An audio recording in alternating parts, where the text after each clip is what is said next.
Assalamualaikum warahmatullahi wabarakatuh. Di sini saya Ilsa Alania Hidayat dengan NIM 1820210080 akan membahas mengenai materi praktik akad salam pada masyarakat pada kasus pembayaran sebelum terjadinya panen. Ada yang bertanya, ada seorang pedagang buah mangga mendatangi petani atau pemilik buah mangga tersebut. Terjadilah kesepakatan di antara kedua belah pihak tersebut. Si pedagang memberikan uang tunai 10 juta kepada pemilik kebun tersebut dengan membeli satu kuintal buah mangga dengan membayar 10 juta tunai.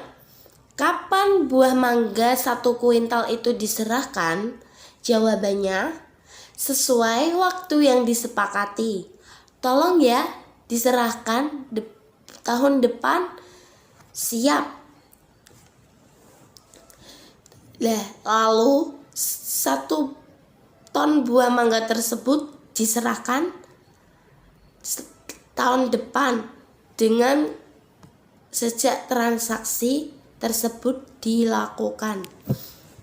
Oke, kita lanjut pertanyaan yang kedua. Jika ada orang yang melakukan akad salam untuk membeli sebuah kelengkeng sebesar 1 ton misalnya ya, apakah boleh si pedagang kelengkeng tersebut menunjuk kebun kelengkeng tersebut, sedangkan si pedagang itu maunya kelengkeng tersebut kebun dari milik Pak Mukidi itu? Apakah boleh melakukan transaksi seperti itu atau melakukan perjanjian seperti itu? Jawabannya, seperti itu gak boleh. Kenapa kok gak boleh? Karena kalau dia menunjuk kebun ini, jadi kebun ini pengen itu, jadinya nanti akad salam muayyad.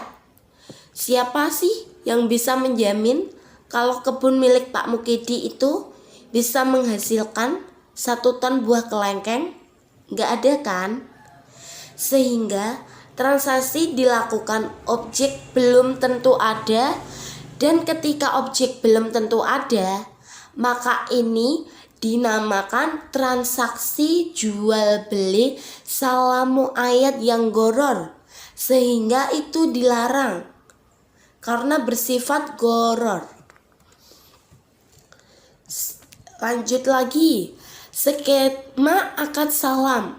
Trader yaitu seorang berdagang punya barang, belum boleh menjual sampai barang itu tiba di tempatnya.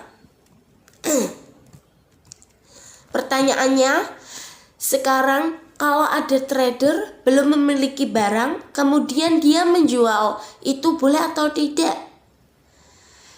Jawabannya, boleh, asalkan dengan satu syarat skema akad salam. Apa satu syarat tersebut? Yaitu jawabannya, skema akad salam adalah transaksi di mana pembayarannya dilakukan secara tunai dan barangnya menyusul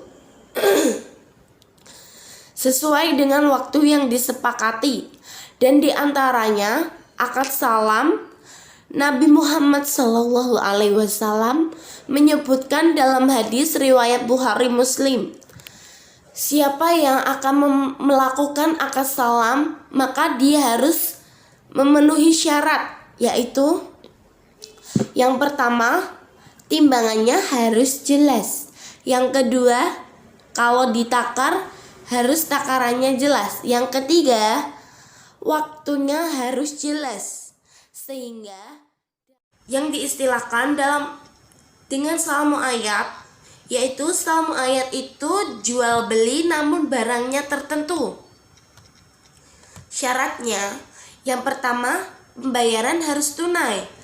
Dua kriterianya harus jelas, beratnya maupun takarannya. Yang ketiga, waktu penyerahan itu harus jelas. Yang keempat, tidak boleh tertentu.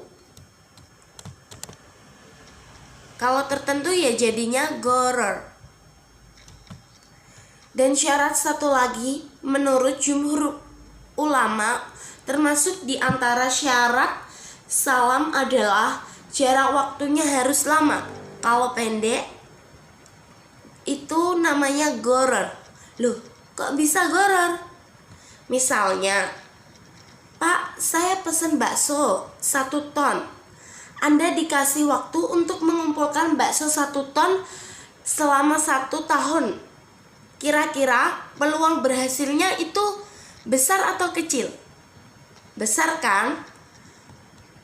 Karena waktunya itu lama.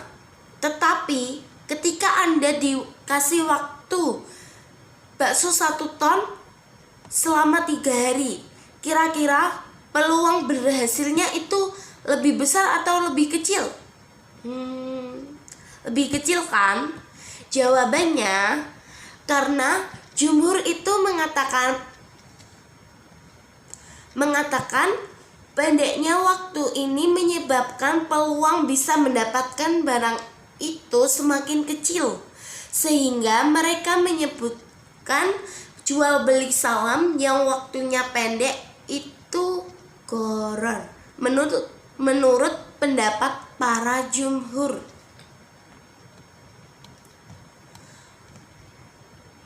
Contoh lagi ini tidak termasuk.